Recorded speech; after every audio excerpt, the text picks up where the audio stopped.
Hello everyone. आज की class में हम इंटेलेक्चुअल प्रॉपर्टी राइट्स करेंगे। ये वीडियो स्पेसिफिकली एंट्रेंस लेवल तक है, बट उसके बाद के लेवल के लिए भी आप इसे देख सकते हैं क्योंकि इससे आपकी क्विक रिवीजन हो जाएगी। बट ये वीडियो स्पेसिफिकली एंट्रेंस स्टूडेंट्स के लिए है। तो स्टार्ट करते हैं। इस वीडियो में हम इंटेलेक्चुअल प्रॉपर्टी राइट्स के बारे में डिस्कस करेंगे। इंटेलेक्चुअल प्रॉपर्टी राइट्स पर जाने से पहले हमें ये समझना ज़रूरी है कि इंटेलेक्चुअल प्रॉपर्टी होती क्या है। जनरली जो प्रॉपर्टी होती है वो टू टाइप्स की होती है, एक टेंजिबल होती है, एक इंटेंजिबल।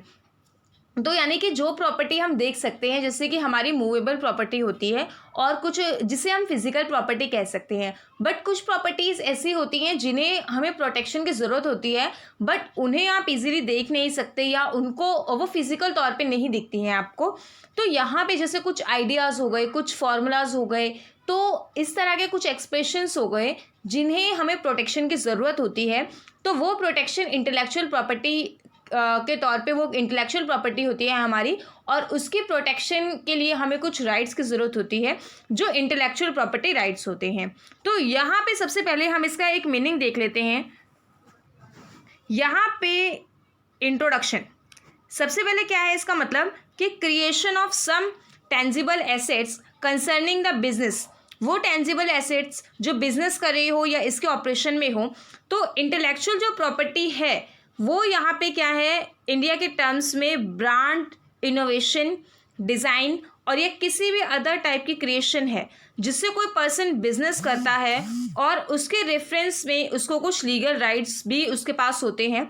तो जनरली ये क्रिएचर के तौर पे एक क्रिएचर को उसका एक्सक्लूसिव राइट यानी कि जो उसने किसी क्रिएचर यानी जिसने वो क्रिएट किया है, सिर्फ उसके क्रिएशन पर उसका ही अधिकार हो, इस चीज़ के लिए यहाँ पे उसका एक्सक्लूसिव राइट बनता है। और यहाँ पे ये जो एक्सक्लूसिव राइट है, एक चीज़ समझने की ज़रूरत है कि वो किस लिए है। वो सिर्फ एक लिमिटेड पीरियड के लिए होता है। तो यहाँ पे रजिस्ट्रेशन जो प्रोसेस है वो एंट्रेंस रिगार्डिंग नहीं है। एंट्रेंस के पर्सपेक्टिव में अगर हम देखें तो रजिस्ट्रेशन के रिगार्डिंग क्वेश्चन नहीं आते हैं, उसके बाद के फेसेस के आते हैं। तो रजिस्ट्रेशन पर हम नहीं जाएंगे, बट यहाँ पे एक बेसिक जानकारी आप हम सभी के लिए ज़रूरी है कि जो ट्रेडमार्क्स होते हैं, जो भी सारे आपकी इंटेलेक्चुअल प्रॉपर्टी होती हैं, उनका पहले रजिस्ट्रेशन होता है। जो रजिस्ट्रेशन में कवर्ड हैं सिर्फ उन्हीं पर आपको जो है वो प्रोटेक्शन मिल सकती है। और इसके रिगार्डिंग यहाँ पे यूनिवर्सल डिक्लेरेशन जो है ह्यूमन राइट का, उसका आर्टिकल 27 भी कहता है कि राइट टू बेनिफिट है, ये मोरल और मटेरियल इंटरेस्ट के प्रोटेक्शन के लिए ज़रूरी है। जैसे कि साइंटिफिक, यहाँ पे किस चीज़ के लिए, ऑथरशिप, ये ऑथरशिप की बात कर रहा है, scientific, literary and artistic production, इनके लिए ज़रूरी है। और इसके साथ यहाँ पे अगर आप देखेंगे कुछ इम्पॉर्टेंट जो है इंटेलेक्चुअल प्रॉपर्टी है जो रिकग्नाइज हुई थी पेरिस कन्वेंशन में, 1883 के पेरिस कन्वेंशन में, प्रोटेक्शन ऑफ इंडस्ट्रियल प्रॉपर्टी के तौर पे। उसके बाद बर्नी कन्वेंशन हुआ था, ये लिटरेरी एंड आर्टिस्टिक वर्क के तौर पे हुआ था।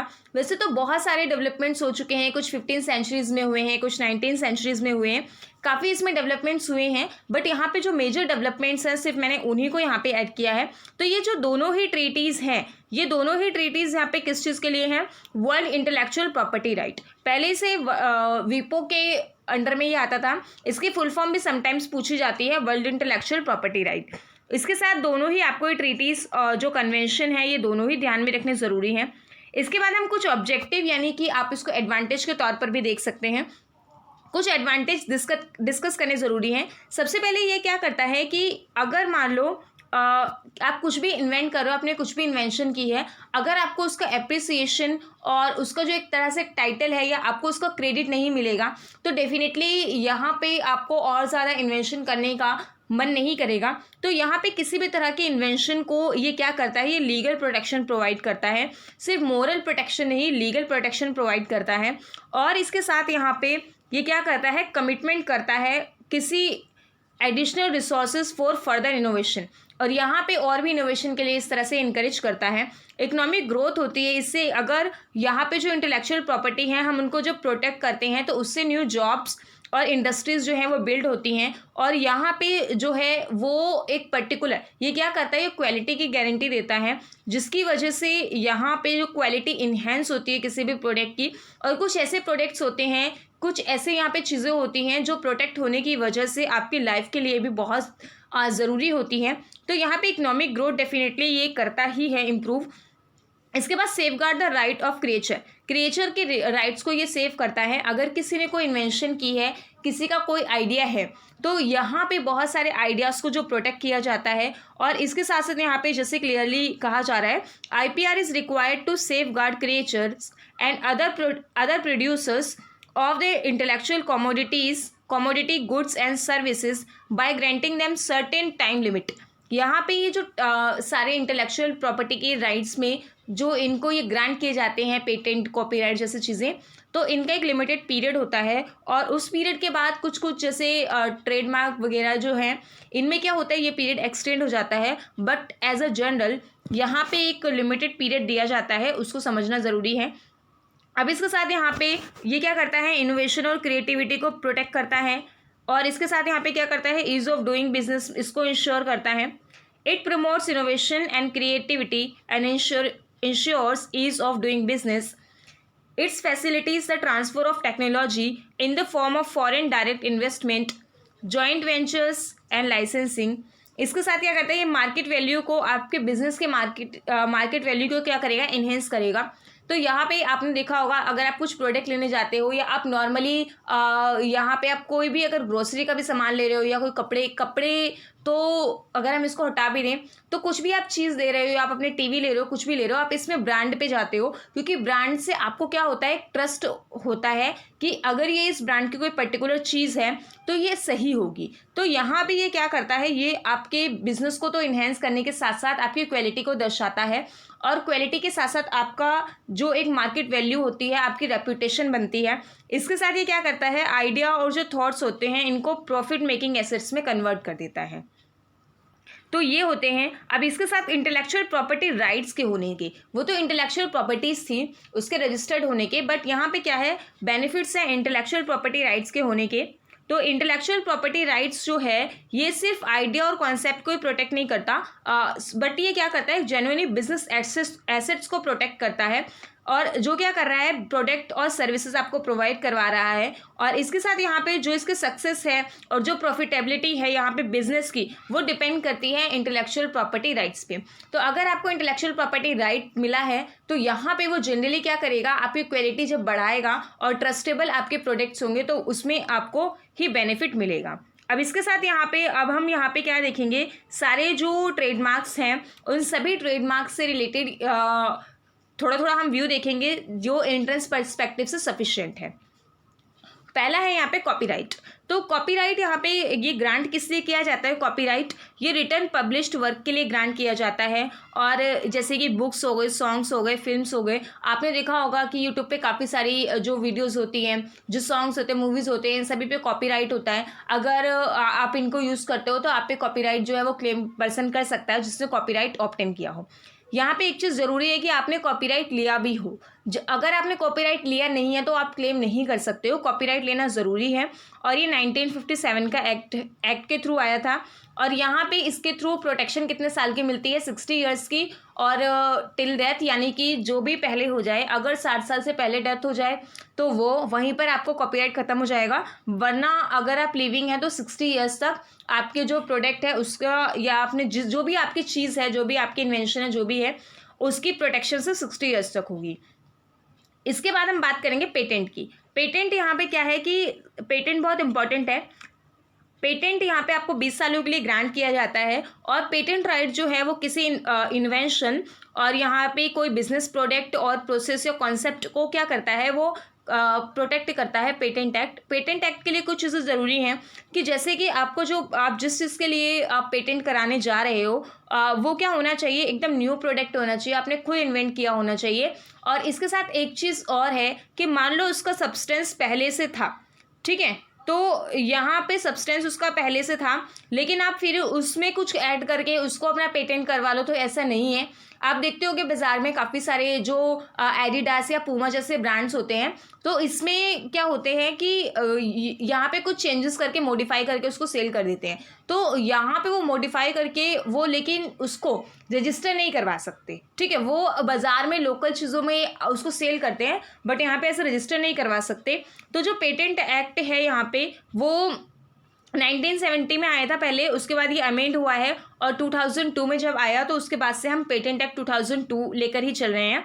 और पेटेंट भी आपको 20 साल के लिए ग्रांट होता है, और ये फोर्स में आया था 2003 में। और इसके साथ यहाँ पे कुछ चीज़ें और हैं कि पेटेंट आप किसी एटॉमिक एनर्जी के लिए नहीं ले सकते हो।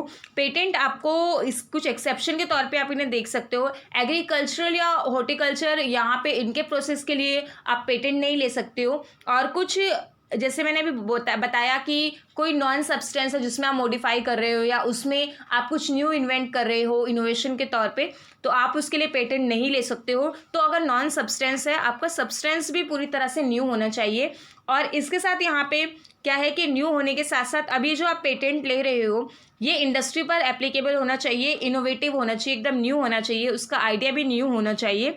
और इसके साथ यहाँ पे डिस्क्लोजर होना चाहिए। डिस्क्लोजर यानी कि आपके पेटेंट को, जब भी आप पेटेंट ले रहे होंगे, पेटेंट आपको ग्रांट किया जाएगा, पेटेंट का आप लाइसेंस देंगे, तो आपको पूरा डिस्क्लोज करना होगा कि किस तरह से उस प्रोडक्ट को यूज़ किया जाएगा, उस प्रोडक्ट के पूरे बेनिफिट क्या है, एवरीथिंग आपको यहाँ पे डिस्क्लोज करना होगा। और ऐसा नहीं होगा कि आपने कुछ डिस्क्लोज नहीं किया, आपको पेटेंट मिल जाए। तो यहाँ पे ये पेटेंट है। पेटेंट आपको इसलिए ग्रांट होता है, आपको एंट्रेंस पर्सपेक्टिव से ये पता होना चाहिए कौन से एक्ट में था, किस चीज़ को प्रोटेक्ट करता है, कितने सालों के लिए है, और थोड़े बहुत इसके एग्जाम्पल्स। इसके बाद डिज़ाइन एक्ट जो है, डिज़ाइन एक्ट में कलर होते हैं, पैटर्न होते हैं, और किसी भी तरह की ड्राइंग होती है, या तो कुछ डिज़ाइंस का कॉम्बिनेशन होता है। तो डिज़ाइन एक्ट जो है वो 2000 में आया था। इससे पहले 1911 में डिज़ाइन एक्ट आया था, बट उसके बाद इसको अमेंडमेंट इसमें हुए और 2002 में आया है। तो काफ़ी एग्ज़ाम्स में जो एंट्रेंस के अलावा भी यहाँ पे कुछ ऐसे एग्ज़ाम्स होते हैं जिसमें IPR आता है। तो IPR जो है यहाँ पे क्या होता है कि उसमें ना अमेंडमेंट्स भी पूछ लिए जाते हैं कि कौन से साल में कौन सा अमेंडमेंट हुआ है। और जैसे कि अभी हम नीचे देखेंगे यहाँ पे ट्रेडमार्क एक्ट में, तो ट्रेडमार्क एक्ट में भी पहले के कुछ और नाम था, उसका फिर बाद में उसमें मॉडिफाई किया गया, तो इसलिए ये समझना ज़रूरी है। तो डिज़ाइन इतना ज़्यादा इंपॉर्टेंट नहीं है, इंपॉर्टेंट है क्योंकि अब आ रहे हैं, लेकिन बहुत ज़्यादा नहीं है पेटेंट, कॉपीराइट, ट्रेडमार्क की तरह। अब इसके बाद यहाँ पे ट्रेडमार्क की बात करेंगे हम। ट्रेडमार्क क्या है, इसमें क्या कवर होते हैं, इसमें किसी भी प्रकार का साइन, सिंबल, कोई लोगो और साउंड, इसमें साउंड भी आप ट्रेडमार्क के तौर पे ले सकते हो, जो आपको क्या करे, किसी और प्रोडक्ट या सर्विस से आपको जो कॉम्पिटिटर है उसके प्रोडक्ट और सर्विस से आपको डिफरेंट बनाए। अब ट्रेडमार्क आपको 10 साल के लिए ग्रांट किया जाता है। और ट्रेडमार्क जो एक्ट है ये पहले जो है वो 1958 का मर्सेंटाइन एक्ट था, उसके बाद 1999 में अमेंडमेंट करके ट्रेडमार्क एक्ट लेकर आए। इसमें हम बहुत ब्रीफ में डिस्कस कर रहे हैं, इसके बाद जो मैं वीडियोस लेकर आऊँगी IPR की, और तो उसमें मैं ये जो एक एक है ट्रेडमार्क, पेटेंट, इनके बारे में हम डिटेल में डिस्कस करेंगे। केसेस के साथ मैं कोशिश करूँगी कि वो वीडियो बनाऊँ ताकि आप बहुत अच्छे से उसे समझ पाएँ। तो अब हम आगे कंटिन्यू करते हैं। ज्योग्राफिकल इंडिकेशन, ज्योग्राफिकल इंडिकेशन यहाँ पे क्या है कि आप देखते होंगे जैसे कि किसी पर्टिकुलर स्टेट की कोई टी, कोई राइस का ब्रांड, जैसे दार्जिलिंग में कुछ टी, तो इस तरह से ज्योग्राफिकल इंडिकेशन जो है वो प्रोवाइड किया जाता है, जैसे बनारसी साड़ी, ऐसे कुछ कुछ कई कई जगह पर राइस के नाम, बहुत सारे ऐसे ज्योग्राफिकल इंडिकेशन जो है वो आते रहते हैं। तो सबसे पहले जो है ज्योग्राफिकल इंडिकेशन एक्ट आने के बाद, ये बहुत एक्ट आने के बाद थोड़े टाइम बाद जो है इम्प्लीमेंट हुआ था, तो दार्जिलिंग में पहला जो है वो GI टैग मिला था उसको। तो GI टैग जो ज्योग्राफिकल इंडिकेशन है, इसका एक्ट का पूरा नाम क्या है, goods regulation and protection act है। तो ये है इसमें ज्योग्राफिकल इंडिकेशन में, इसमें किसी भी एक पर्टिकुलर स्टेट की कोई चीज़ बहुत ही ज़्यादा खास होती है, कोई चीज़ बहुत ही ज़्यादा फेमस होती है, तो उस चीज़ को यहाँ पे उस एरिया की पहचान के तौर पे उसको इंडिकेट कर दिया जाता है कि आप उस चीज़ को जब नाम सुनेंगे तो आप उसके स्टेट को, पर्टिकुलर जगह को आप पहचान जाएंगे कि हाँ ये यहाँ की है। इसके बाद ट्रेड सीक्रेट की अगर हम बात करें तो ट्रेड सीक्रेट्स में क्या क्या चीज़ें कवर होती हैं। ट्रेड सीक्रेट में जैसे कि नाम से आप इसमें पता लगा सकते हैं कि इसमें कुछ चीज़ छुपाई जा रही है, ठीक है। तो कोई इंडिविजुअल या कोई ऑर्गेनाइजेशन जो होती है जब किसी अपने फॉर्मूले को या अपनी प्रॉपर्टी को क्या करती है, डिस्क्लोज नहीं करती, यानी कि उसको क्लोज करके रखती है, तो यहाँ पे उसको क्या होता है, उसको ट्रेड सीक्रेट बोलते हैं। जैसे कि यहाँ पे आप देख सकते हैं कि कोका कोला सबसे अच्छा एग्जांपल इसका कोका कोला है। तो कोका कोला बनाने का जो फॉर्मूला है वो किसी को नहीं पता, उसको प्रोटेक्ट करने का जो राइट है वो ट्रेड सीक्रेट देता है। यहाँ पे ऐसा नहीं है कि आप पूरा प्रोडक्ट छुपा के रखोगे, प्रोडक्ट तो ऑब्वियसली मार्केट में उतरेगा, लेकिन उसको जो बनाने का फॉर्मूला है वो इसमें छुपा के रखा जाएगा कि उसको किस तरह से आप प्रोसेस क्या है उसके बनाने का, आप उसमें कौन कौन से मटेरियल यूज़ कर रहे हो, कौन कौन से इंग्रेडिएंट्स यूज़ कर रहे हो, आप किस रेसिपी से, अगर हम जनरली बोले तो किस रेसिपी से आप उसे बना रहे हो। तो ये सारी चीज़ें क्या कर सकते हो, आप क्लोज करके रख सकते हो, ज़रूरी नहीं है कि आप उसे डिस्क्लोज करो। अब इसके साथ यहाँ पे हम कुछ और चीज़ें देखेंगे, जैसे बायोटेक्नोलॉजी मटेरियल्स कुछ जो होते हैं उनमें भी ट्रेड सीक्रेट चलता है। जैसे कॉपीराइट जो है, अगर जैसे डीएनए वगैरह जो होते हैं उनमें भी बायोटेक्नोलॉजी मटेरियल्स के तौर पे डीएनए को कॉपीराइट के अंडर में आप क्या करवा सकते हो, आप उसको कॉपीराइट के अंदर में रजिस्टर्ड करा सकते हो। तो उसी तरह से बायोटेक्नोलॉजी में सेल जो लाइन्स होती हैं उनको भी ट्रेड सीक्रेट में कवर किया जाता है। तो इसके साथ जैसे ट्रेड सीक्रेट्स में कवर करने के कुछ फ़ायदे और लॉस हैं, और यहाँ पे कुछ इसके डायमेंशंस और हैं। जैसे कि यहाँ पे आप जो है आप क्या कर सकते हो, आप सिर्फ अपने इंग्रेडिएंट्स को कवर कर सकते हो, छुपा सकते हो, लेकिन जो प्रोडक्ट आपने लॉन्च किया है उस प्रोडक्ट को देख के अगर कुछ कोई और पर्सन उसके जैसा ही बना रहा है, मे बी वो सेम टू सेम बना ले या 80-90% सिमिलर बना ले, तो आप उस सामने वाले पर्सन को ऑब्स्ट्रक्ट नहीं कर सकते कि आप इसको मत बनाओ, वो बना सकता है। आपके पास अपना छुपाने का राइट है, आपके पास दूसरे को रोकने का राइट नहीं है। तो ये चीज़ समझनी ज़रूरी है। और इसकी एक एडवांटेज ये है कि ये अनलिमिटेड टाइम के लिए आपको मिल जाता है। आपको जो ट्रेड सीक्रेट है वो क्या होता है कि यहाँ पे आपके ट्रेड उसको प्रोटेक्ट तो करते ही है, लेकिन मान लीजिए यहाँ पे जो फैक्ट्री वर्कर्स होते हैं वो factory workers time to time change होते रहते हैं, और जो फैक्ट्री वर्कर्स हैं वो ही तो उसमें वर्क करते हैं। अब जो ऑनर है, मेन जो ऑनर है ट्रेड सीक्रेट का, वो तो सारे प्रोडक्ट नहीं बनाएगा, तो यहाँ पे जो वर्कर्स होते हैं तो वो टाइम टू टाइम चेंज होते रहते हैं, तो उन वर्कर्स को तो उन फॉर्मूलेस के बारे में पता होता होगा। तो ये इस चीज़ को मतलब पूरी तरह से क्लियर करना कि वो किसी को नहीं बताएगा, और इनकेस नहीं भी बताए हिंट भी दे सकता है, तो इन सब चीज़ों को प्रोटेक्ट करना काफ़ी ज़्यादा कॉस्टली भी हो जाता है, और यहाँ पे ये इसका लॉस है। और इसके साथ ये है कि ट्रेड सीक्रेट में रिस्क जो है वो बिल्कुल मिनिमम होता है। आपका जो फॉर्मूला वो आपको पता है, आप किसी को मत बताओ, कोई आपको प्रेशराइज नहीं करेगा। और इसके साथ जैसे डिसएडवांटेज मैंने बताया कि कॉस्टली हो सकता है, इसमें एक प्रॉपर प्रोटेक्शन हम नहीं कह सकते कि आपको मिलेगी, क्योंकि अगर बहुत ही सिंपल बात है कि अगर कोई चीज़ सिर्फ आप तक है, किसी एक पर्सन तक है, तो वो प्रोटेक्ट रहेगी, लेकिन जैसे ही एक से दूसरे पर गई वो कितने लोगों तक जाएगी फिर कोई नहीं कह सकता। तो उसी तरह से फॉर्मूला होता है, एक जो ऑनर है उसके पास है, लेकिन जैसे ही उसके वर्कर एम्प्लॉयज़ तक ये पहुंचेगा, अगर पूरा भी नहीं पहुंचेगा, थोड़ा भी पहुंचेगा, तो वो कहीं ना कहीं तो जाएगा ही। और इसके साथ यहाँ पे कुछ और इक्विपमेंट्स ऐसे हैं, इक्विपमेंट्स डिज़ाइन हैं, प्लांट्स हैं, कुछ ऐसे और बुक्स वगैरह कुछ चीज़ें ऐसी हैं जहाँ पर जो है ये ट्रेड सीक्रेट क्या नहीं होता है, अप्लाई नहीं होता। इसके बाद यहाँ पे कुछ इंडिया से रिलेटेड अगर हम पर्सपेक्टिव को देखें, तो जैसे कॉपीराइट एक्ट है वो खाली इंडिया में एप्लीकेबिलिटी है उसकी, इंडिया से बाहर नहीं है। तो यहाँ पे क्या है कि वर्ल्ड इंडिया जो है वो इंटेलेक्चुअल प्रॉपर्टी राइट को लेके काफ़ी लेजिस्लेशन लेकर आई है। पहले यहाँ पे इतना ज़्यादा इंटेलेक्चुअल प्रॉपर्टी राइट को प्रोटेक्ट नहीं किया जाता था, बट अब काफ़ी प्रोटेक्ट किया जा रहा है। तो यहाँ पे क्या हो रहा है कि इंडिया काफ़ी ज़्यादा इसमें इन्वॉल्व अब हो गया है, लोगों को प्रोटेक्ट कर रहा है, बिजनेस को इन्हेंस कर रहा है, इनोवेशन को इन्हेंस कर रहा है। तो ये ट्रिप्स ट्रेड रिलेटेड जो है एस्पेक्ट है इंटेलेक्चुअल प्रॉपर्टी का, उसमें भी इंडिया इंक्लूड है, वर्ल्ड ट्रेड ऑर्गेनाइजेशन से रिलेटेड है, ये मेंबर है इंडिया इसका। और इसके साथ यहाँ पे बस छोटी छोटी चीज़ें हैं, जैसे दो मैंने आपको कन्वेंशंस पहले बताए थे। उसके बाद इंडिया यहाँ पे वर्ल्ड इंटेलेक्चुअल प्रॉपर्टी ऑर्गेनाइजेशन जो है इसका मेंबर भी है। और वर्ल्ड इंटेलेक्चुअल प्रॉपर्टी जो ये डे है ये कल है, तो आज 25 अप्रैल है, तो मुझे सडनली अभी याद आया कि कल इंटेलेक्चुअल प्रॉपर्टी राइट डे है। तो यहाँ पे ये डे भी पूछते हैं, आया हुआ है एंट्रेंस में, तो ये आपको पता होना चाहिए। और इसके साथ यहाँ पे जो है वर्ल्ड इंटेलेक्चुअल प्रॉपर्टी जो आपकी ऑर्गेनाइजेशन है इसमें भी इंडिया मेंबर है, एडमिनिस्टर कर रहा है इंटरनेशनल ट्रीटीज़ को, कन्वेंशन को। इसके बाद यहाँ पे जो है वो बुडापेस्ट ट्रीटी में भी है, और इसके साथ पेरिस कन्वेंशन जो कि इंडस्ट्रियल प्रॉपर्टी को प्रोटेक्ट करता है इसमें भी है। तो यहाँ पे ये जो लास्ट वाला पार्ट है इतना इंपॉर्टेंट नहीं है। अगर वीडियो यूज़फुल लगी हो तो चैनल को सब्सक्राइब कीजिए, वीडियो को लाइक कीजिए। Thank you.